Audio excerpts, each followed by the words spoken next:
Hello guys, नতুন ভিডিঅ'লৈ সকলোকে স্বাগতম জনাইছোঁ। আশা কৰিছোঁ সকলোৱে ভালে আছে। আৰু ইপিনে আজি বনাব লৈছোঁ মই এটা চৰবত, মানে ভীমকলৰ চৰবত। আপোনালোকে খাই পাইছেনে নাই নাজানো, নিশ্চয় পাইছে কিছুমানে, আৰু কিছুমানে হয়তো নাপাবও পাৰে। এতিয়া ময়ো আজি বনাই লৈছোঁ আৰু আপোনালোকৰ আগতো শ্বেয়াৰ কৰিম। চাই থাকিব ভিডিঅ'টো শেষলৈকে, আৰু কেনেকুৱা পাই শেষত জনাই দিব। এইপিনে ভীমকলটো ধুনীয়াকৈ ধুই মেলি মই এয়া চকলিকৈ ধুনীয়াকৈ কাটি লৈছোঁ। তাৰপিছতে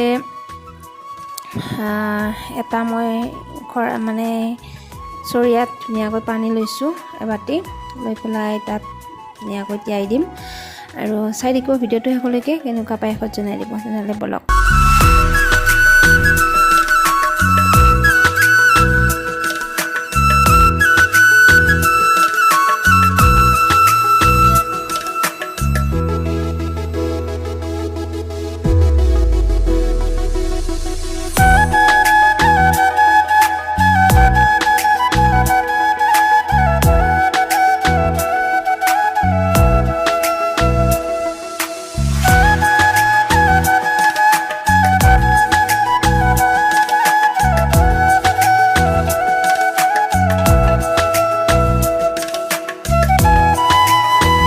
এনেকৈ 4-5 ঘণ্টাৰ কাৰণে মই ৰাখি দিলোঁ। এইপিনে ভীমকলৰ বাকলিকেইটা পেলনি নাযায়, এইকেইটা ধুনীয়াকৈ মই সংৰক্ষণ কৰি থৈ দিম।